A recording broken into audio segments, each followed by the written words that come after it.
Hello again and welcome back to the Methods Matter podcast from Dementia Researcher and the National Centre for Research Methods. This show navigates the murky waters of research methods, so if, like me, you didn't pay enough attention during your methods lectures, this is the show for you. In this series, we'll be looking at 5 different research methods with an expert from the field and a dementia researcher that has put the method into practice. My name is Leah Fullegar. I'm a PhD student from the University of Southampton and I research dementia care and faecal incontinence. This podcast came about when I got to my methodology section of my thesis and realised, I don't know what I'm writing. So together we're going on a voyage of discovery. Today we are getting neighbourly, leaning over the garden fence and having a good gossip to discuss social network analysis. And bringing all the news we'll need today are 2 awesome guests. In the expert corner is Dr. David Griffiths from the University of Stirling. His research focuses on social connections and social advantage. And what tool does he rely on to get to the heart of the issues? You guessed it, social network analysis, along with social survey methods. Hi, David, thank you for coming. Hi, thanks for inviting me. It's lovely having you. And our hands-on researcher for today is joining us all the way from Sydney, Australia. In a recent interview, she was quoted as saying nearly everything about our brain function and brain health has to do with social relationships and is formed by the broader social community, which means she's the perfect person to be joining us today. We're delighted to welcome Dr. Anne-Nicole Casey from the University of New South Wales. Hi, Anne-Nicole. Thank you for joining us. Hi, Leah. It's a pleasure to be here. Thank you. So thank you so much for starting. I've already said I'd have no idea what time it is there, but thank you so much for starting outside of normal times. Perhaps we should start by doing our own piece of social network analysis and see if you both already knew each other with some sort of 6 degrees of separation test. David, do you have any connections to Australia? I've got a colleague, Dr. Hannah Graham, who's originally from Australia, so that would be my quickest route to Australia. So there is a connection there. How about you, Anne-Nicole? Any connections to Scotland or social advantage? We do have dear friends who are Stirling locals, though I don't believe they're associated with the university. As far as social advantage, no direct connections, but definitely an interest in social determinants of health and how social ties affect brain health. So what do I know? We begin each podcast with me giving a summary of what I understand to be the method we're discussing, which of course today is social network analysis. And today I have to admit I'm not going to fare very well. So when I think of social networks, I actually imagine Facebook and Twitter and social media. And I had a very embarrassing conversation with one of the higher ups at National Centre for Research Methods, where we talked about social network analysis. And he asked if I knew what that was. And I said, yeah, that's Facebook and that, isn't it? And he just sort of looked at me and went, no, it's not. But I now realise, of course, that it isn't just about digital technology. It's about understanding communities and how they work and how they change and how they might contribute to overall health. Oxford Bibliographies tells us that in its beginnings in the 1930s, social network analysis has emerged as a major paradigm for social theory and research. It is used by researchers in such disciplines as sociology, social anthropology, social psychology, political science, and pretty much every other area that exists. At the heart of it are 3 insights: that social relations are more important than individual attributes in understanding human society, that the structure of social relations is more important than their content, and that social relations can be represented by graphs of points and lines, which can then be analysed visually. David, having put to bed my rather terrible understanding and then the rather stuffy formal description, can you give us a better idea of the technique and introduce us to the method and tell me that social media is at least part of it? Yeah, that was a good description. Social media is obviously a part of network analysis in the sense that it gives us fantastic data sets that we can use, and it is a very good tool for studying social media, but network analysis is much bigger. It's really what we think of as a network is just any system that's got some form of actors in, And when I say actors, I might mean individuals or companies, and lots of people are doing this at network analysis, looking at, for instance, animals and trying to understand better the way that animals communicate with other animals, where you can apply network analysis. So when we talk about actors, we can be talking about anything. We can look at how concepts are related to each other. But the main focus of what we think of as being a network study is when we're interested in some way in terms of the connections that occur between actors. So we're not viewing, for instance, from a sociology perspective, we're not viewing that individuals exist within a system and the system has influence over the individuals. We're thinking about the way that the relationships within that structure might make a difference. So one example that I often give is thinking about whether or not you're likely to attend a fancy dress party. So if you're the sort of person like me who hates fancy dress parties, it's something that you need to spend a lot of time worrying about whether you ever get invited to one or not. But if you find that none of your friends are interested in fancy dress parties, chances are you're never going to get invited to one. But if you find that most of your friends are fans of fancy dress parties, chances are you're going to get invited at one point. So that's where we think about people's connections can then have influences, where the structure of your friends can make a difference to you, whereas if you had a different set of friends, you might be sort of less likely or more likely to attend such parties. But it's not just thinking about the number of friends, it's also thinking about the way that those friends are structured.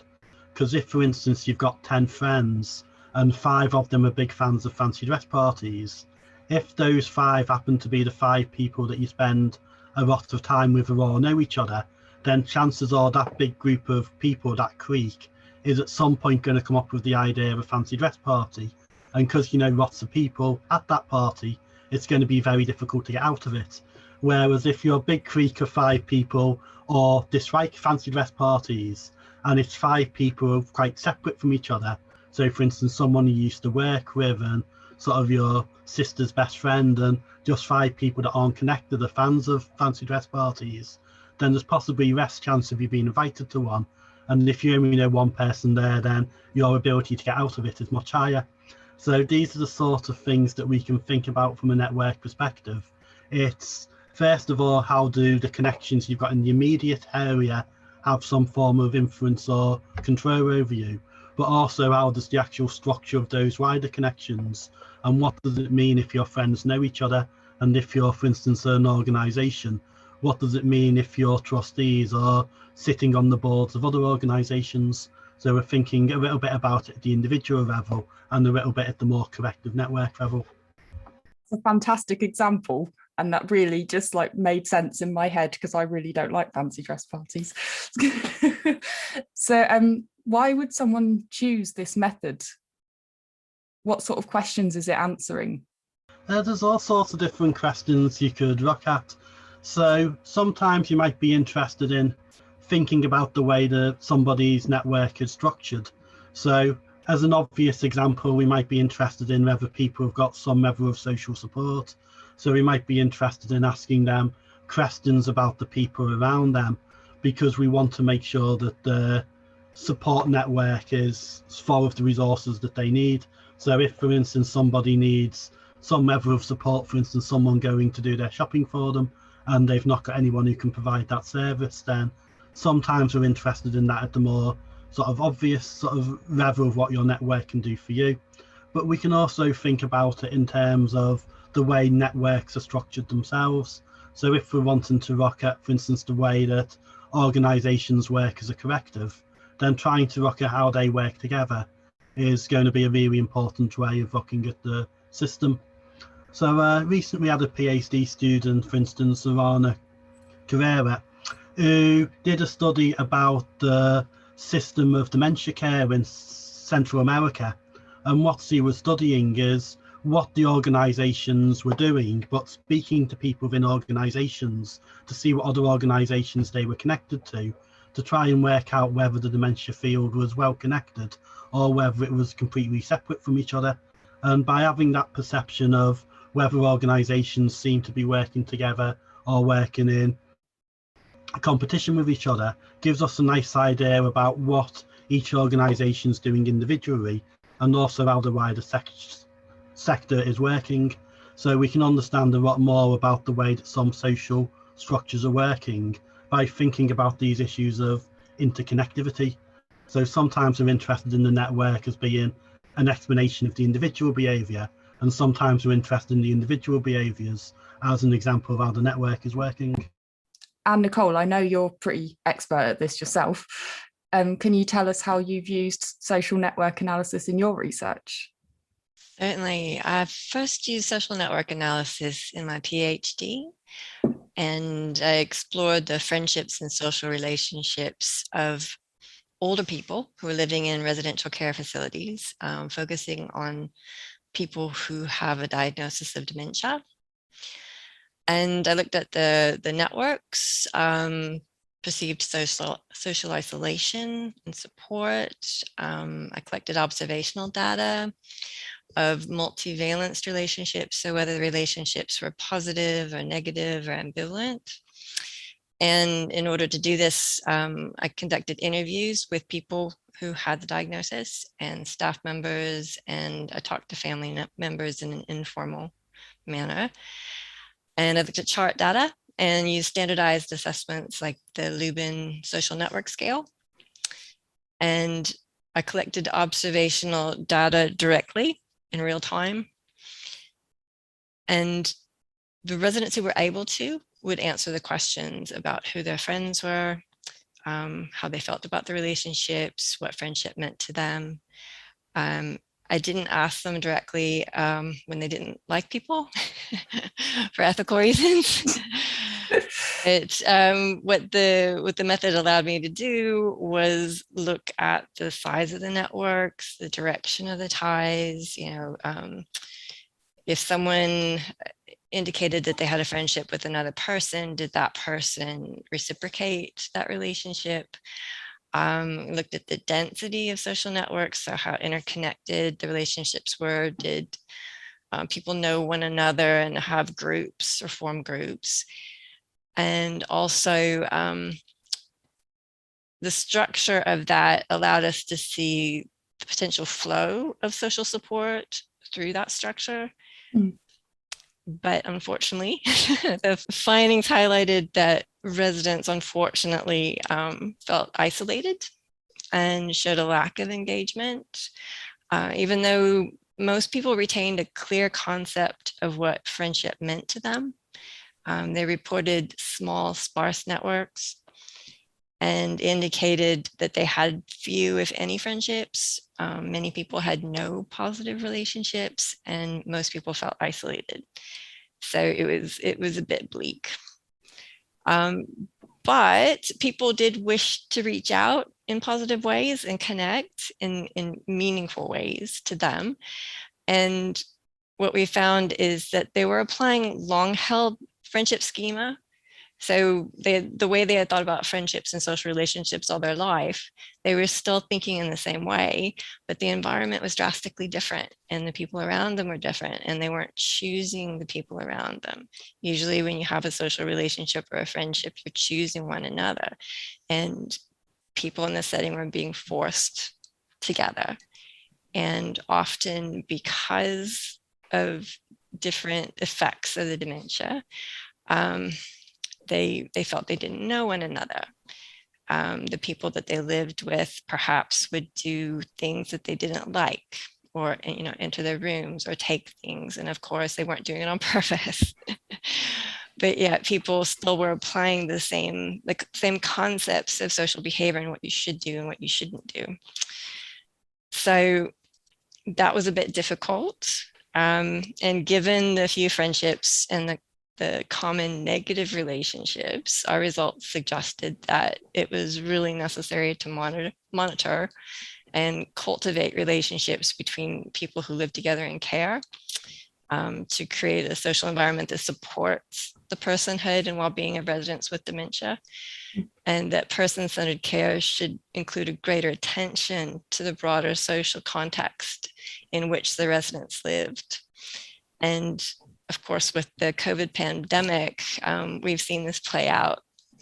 Yeah, I was going to ask, has the pandemic changed how or helped others to understand the importance of social networks?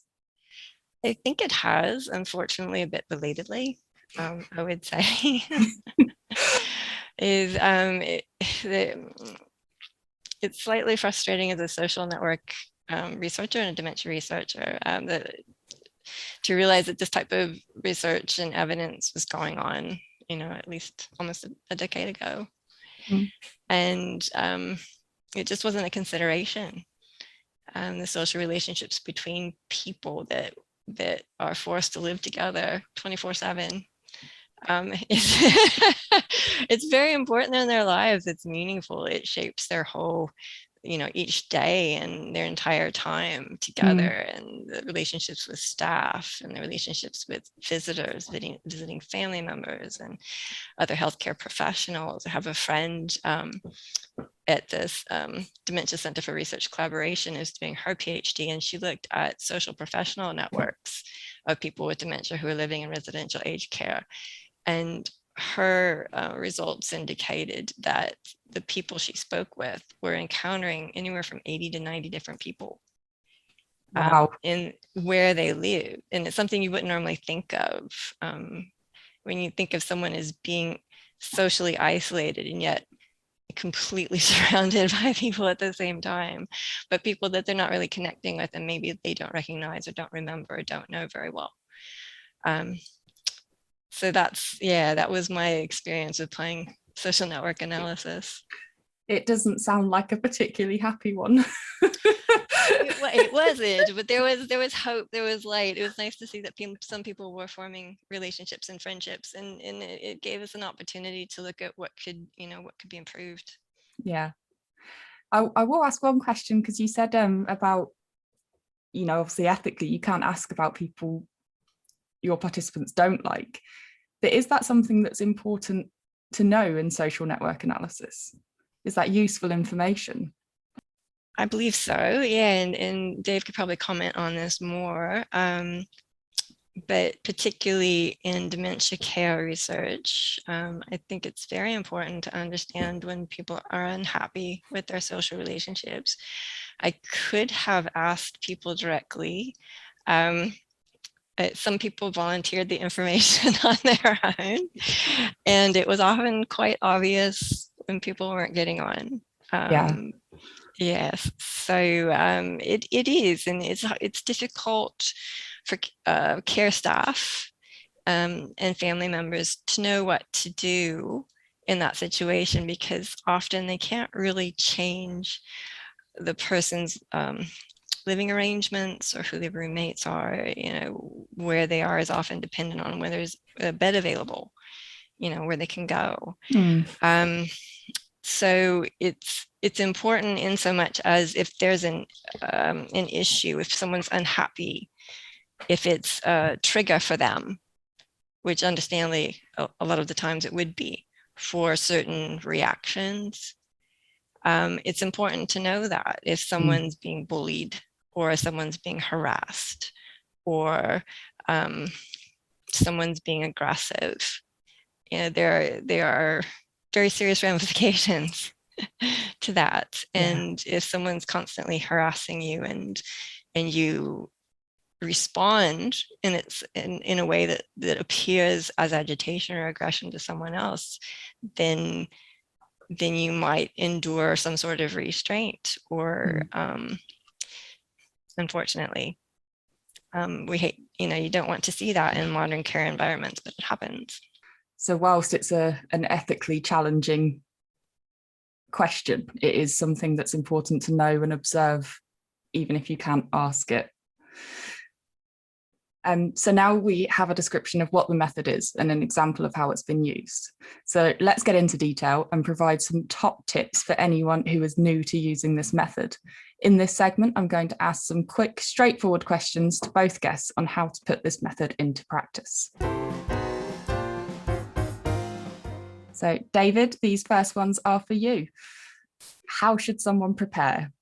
The most important thing is to think about what type of data you want to be collecting. So if we take an example like Anne-Nicole's just been talking about, then if we were in a residential setting, would we want to get information on everybody within the setting and the connections between those people. So then we could have a very defined set of people, because it would be the residents and the staff, and we then need to come up with some way that we can join them together in terms of, do they like each other or do they interact with each other? So we could do it in that respect of thinking from a very sort of more formal network where we can produce a nice visualization. Or we might be interested in doing it in a bit more of an informal way of just taking some of the residents themselves and trying to get some information from them who they perceive their network to be. But it's a bit more complicated than just saying to somebody who's your network. You then need to come up with normally 5 or 6 trigger questions where you say things like, who do you enjoy talking to about particular things in your life? So if you ask people to name up to 5 people in those areas, you can come up with a network of the people that are important to them anyway. So you can think about different ways about the way that you're going to really approach the subject. And one thing that I'd always say about network analysis is it's much more of a toolkit that has lots of different things you can use, rather than it being a very sort of recipe type way of doing things.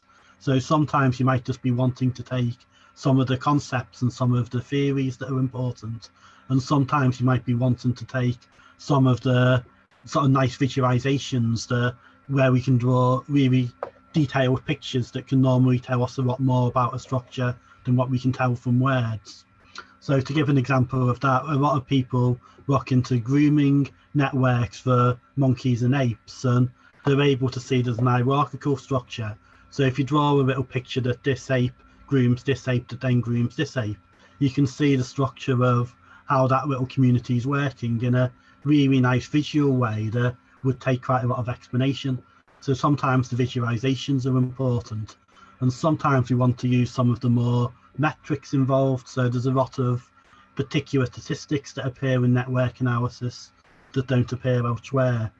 So the important thing is to think about what type of network analysis you're doing and what you want to take from it, and also what is the meaning of the things that you're observing. Because if we think about things that can flow between a network, if we're thinking about money flowing between a network, then once it goes to one person to another person, the first person doesn't have it. Whereas if we think about information, if I pass information on to somebody else, I've still got that information myself. So when we're thinking about the element of flow, we need to be thinking about what flow actually means. And when we're thinking about this in terms of social isolation, obviously the benefit that you're getting from being friends with somebody is a benefit that that person's getting as well. So what we need to be as our first stop is just thinking, why does this pattern of interconnectivity matter? But also, what is the meaning of it for the respondents or for the actors within the network? That was a really in-depth answer. Next question I will ask is, what form does the analysis take, and are there any standard metrics? Okay, so this could be a longer answer, but I'll try and answer it a bit quicker. So, as I say, it's a bit of a toolkit. So different studies will use different things. So when we're looking at an entire network, we can use measures like centrality measures that enable us to tell us particular positions of power and influence within a network. So sometimes we're looking at how many connections you've got, or how much you control the flow of resources, or how closely you can connect to other people. When we look at it, what we call an ego net analysis, which is looking at the network around one person, sometimes we're looking at how well connected their friends are, because if you're part of a network where everybody knows each other, that's completely different to being part of a network where none of your friends really know each other. So there's different types of measures we can use in those respects. And it's really just a case of there's so many different ways we can apply network analysis. Then I could either give a relatively quick answer, or I could be sat there for 6 weeks answering. You could write an essay on it. And how do you deal with the taxonomy? So what do you mean by taxonomy? Sort of the classification of different relationships and things, how, because it's all quite subjective, surely. Yeah, it can be very subjective when we're thinking about what a tie means, and that's where we need to be defining these things quite strongly at the start of our projects and our ideas. So if we're thinking about, for instance, are two organisations connected to each other, then we don't want to be in a situation where we think they're connected because they happen to do one thing or happen to do another thing. So if we say that they're connected by whether they share a director or whether they've got a formal contract of agreement to trade with each other, then that's very different to then thinking, well, they do show each other on social media and they do sort of appear in quite a lot of photos together. So what we need to be thinking about is the way we're defining a tie. And from in that, when we're thinking about what is meaningful in terms of hierarchy, we need to be thinking about what is the measure that we're using. So are we interested in inference in terms of being able to control information passing from one person to another as to flow through you? Or are we interested in how quickly you can get information to everybody else within the network? So again, it's more at the preparation stage. And Anne-Nicole, it's your turn now. Are you ready?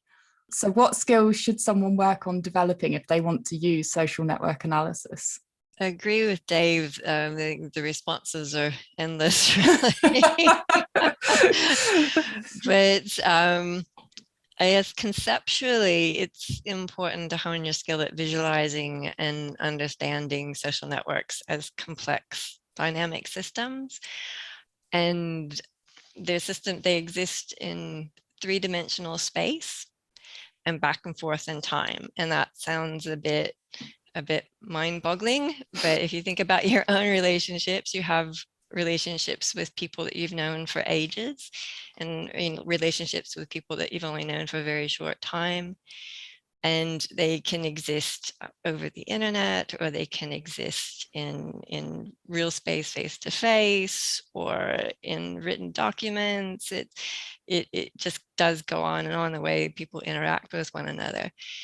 And the way that these networks expand and contract and relationship ties strengthen and weaken, it influences a person's feelings and their beliefs and their behaviors, past, present, and future. So it's good to take a moment and wrap your head around that, or take lots of time and wrap your head around that when you're working with social network analysis. And always remember that social networks they're changing, they're dynamic. And I guess beyond that, the next thing I would say is that if you're going to conduct research of any type, but social network research in particular, it's good to develop a skill for convincing your chief investigators and funding bodies to incorporate social network measures into the designs and methods of large, well-resourced, inclusive longitudinal studies. Birth cohorts would be great if we can work that in. An article that every dementia researcher has probably seen or heard of is the 2020 Lancet Commission report on dementia prevention, intervention, and care. And the report lists social isolation as one of the 12 top contributors to dementia risk in later life. But the authors of that report and other reports have found that social isolation data, which is largely social network data, was not explicitly measured in most studies.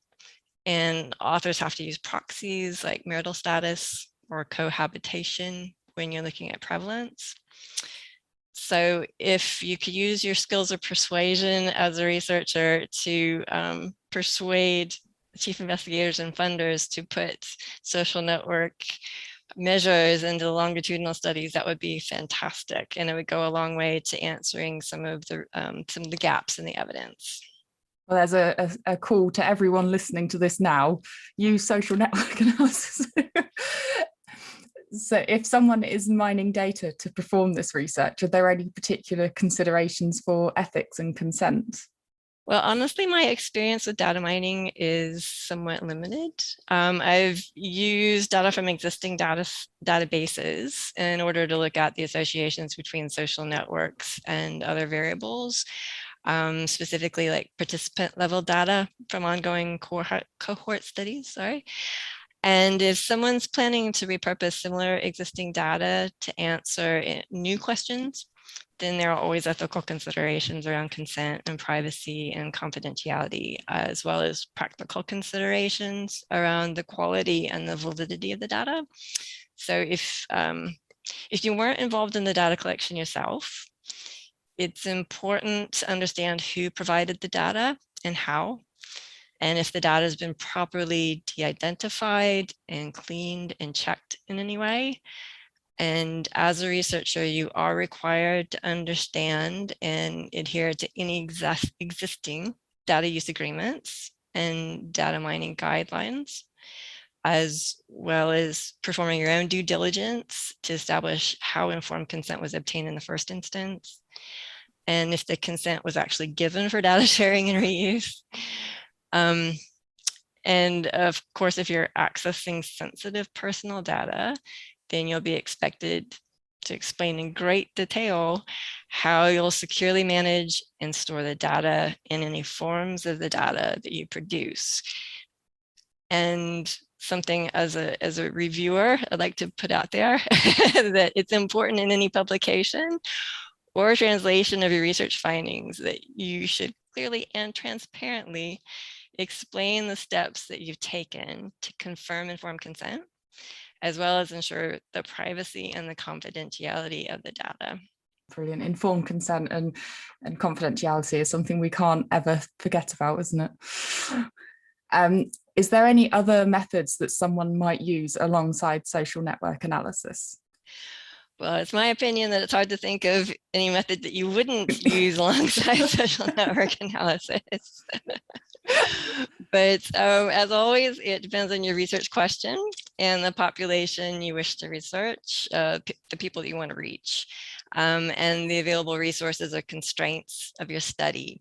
And social network analysis can be used alongside everything from evaluations of training and education programs to assessments of biological or psychosocial interventions, to neuroimaging results, to data from twin study, to comprehensive neuropsychological assessment, survey measures, qualitative interviews, behavioral observations, all of the above. I would definitely recommend people use social network analysis. So to sum up, the answer to every question is it depends. Oh, what about software or graphs and things like that? Is there any particular software that's used in social network analysis? There are several. I might throw that question over to Dave if he doesn't mind answering it. Okay, so the one that I advise people to start with is a software called Pyac, which is a really simple piece of software that I always tell my students it can be done by a 10-year-old, and basically they laugh at me and say that that's not possible. But then when we come to actually use it in the module, they're quite convinced that it can be done by a 10-year-old. It's basically, you can just produce a network within Excel where all you need is a one column being sort of the first name and second column being the second person's name. So if you want to sort of match people to people that they talk to, you can just do that really simply in Excel. There's a little converter that you can get that into Pyac data. And then all Pyac is a little package with some drop-down windows where you can get it very easily into being able to draw the sociogram and come up with some quite nice ways of sort of visualizing that. And if you want to come up with some of the measures like centrality or any of the more statistical elements, you can do that relatively easy. So I would always say Pyac is a very good one to start up with. The other one that is easy is UCINet, which does a little few things that are more advanced than Pyac. It's a slightly more advanced version of it that can do some of them, some more functions once you start to get to use more data and once you become more familiar with it. But again, it's very, very simple, and both of those packages have little sample data sets that you can play about with that are easy enough to download from their websites. So I would advise people to start off with Pyac or UCINet. There's also a lot of work gets done in the R package now, so that quite a lot of network analysis is getting done using R, which is more of a general social statistics package. And there's quite a lot of more specialist packages as well for some of the more specialist things you need to do. So there are quite a lot of different packages out there, but UCINet and Pyac are the two easy ones to get started with if you just want to have a little bit of a play about and create your own networks and try and just basically draw them and visualize them. I do have to point out, though, that you said that the resulting diagram is called a sociogram. And I think that whoever came up with all these terms in social network analysis did it on purpose to make them sound like social media platforms. Yeah, all the social network analysis stuff started before social media, but there is an incredible amount of terms. So we can call the links between people nodes, or we can call them edges and arcs, and we can call them all sorts of different things. But basically, it's a really simple idea that we just have some nodes or some actors that are connected, and we can produce some pictures that we can call sociograms or graphs, or as I often call them to my students, pretty pictures. The actual names don't really matter too much. Well, fantastic. Thank you so much.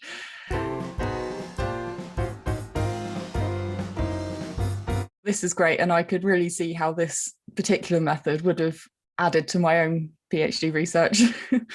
So what have we learned so far? We've learned that social network analysis is about mapping the sort of interactions and relationships and the quality of those, and the directionality and the purpose of those relationships in a defined group of people, and how those relationships might impact every aspect of someone's life, really, which it sounds like a very, to say it succinctly in a couple of sentences doesn't explain how much work probably goes into that.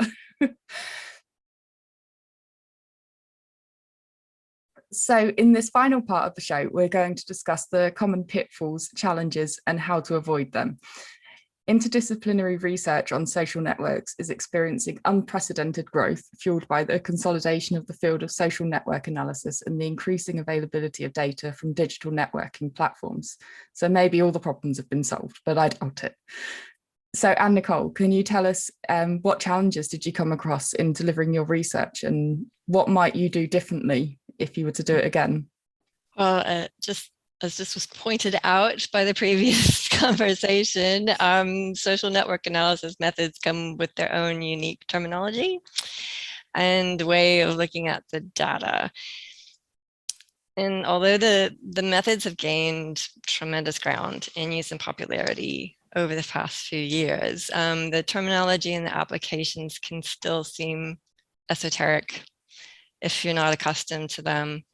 And I found it challenging in the early days to translate methods and study outcomes in ways that were accessible and meaningful to the target audiences that I wanted to reach.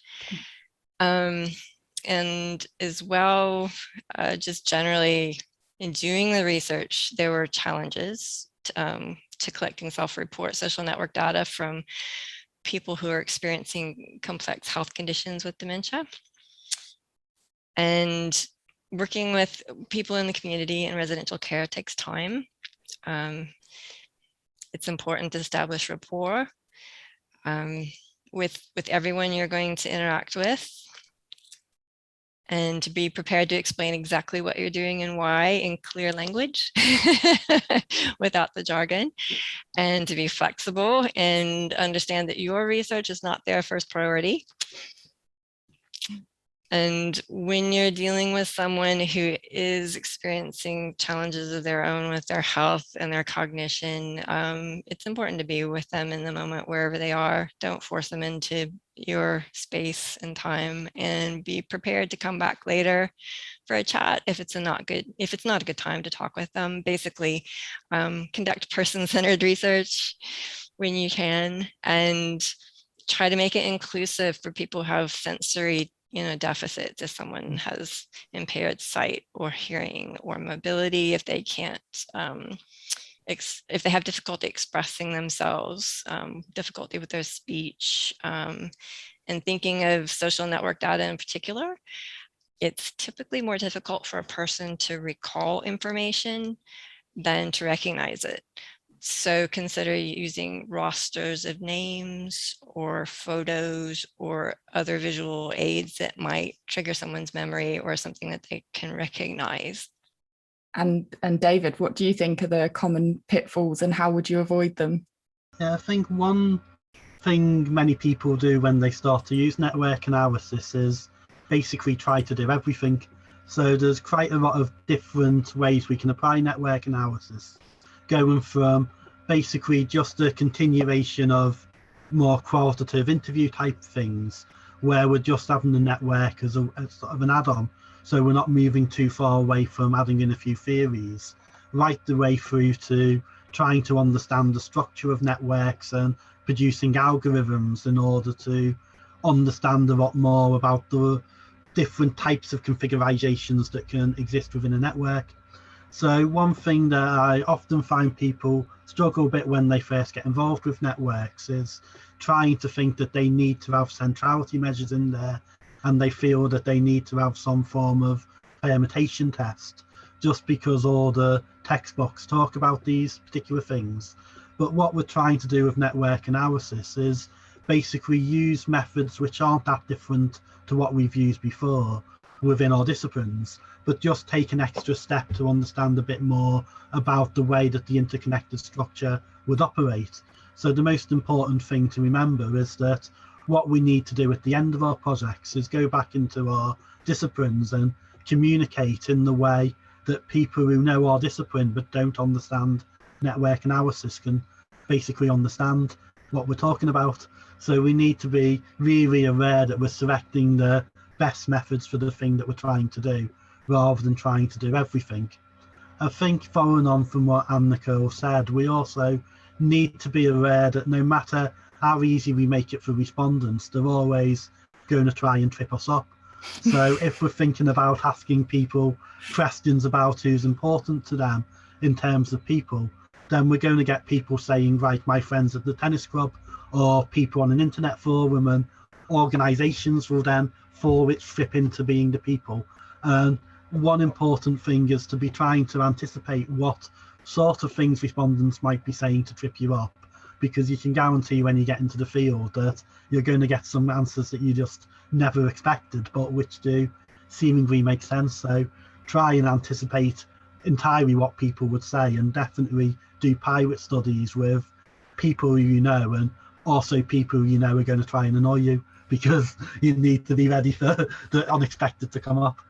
I know full well if anyone said who's important to you, I'd tell them one of them sat on my feet and is a whippet, and the other one's asleep on the sofa and is a labradoodle. So one question to both of you: if you could give a bit of advice to anyone who was planning to use this research method for the first time, what would that be? And if I put Anne-Nicole on the spot first.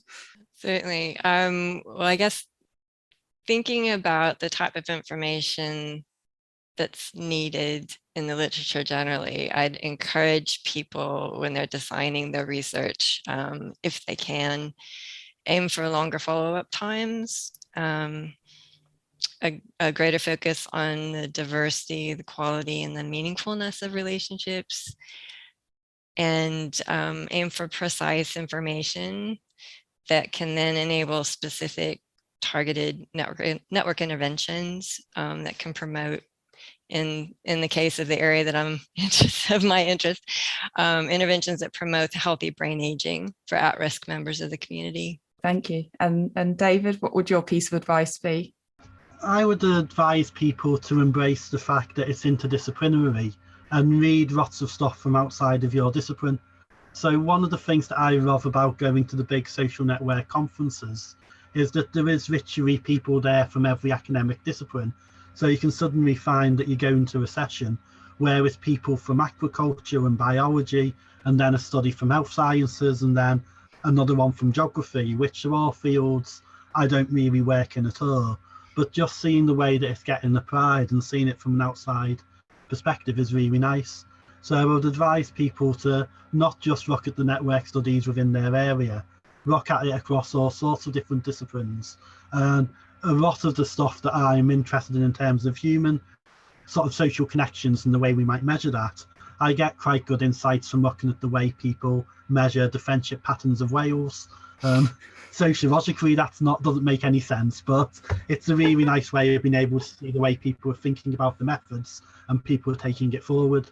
So the main advice I would give to people is to embrace the interdisciplinary element of it.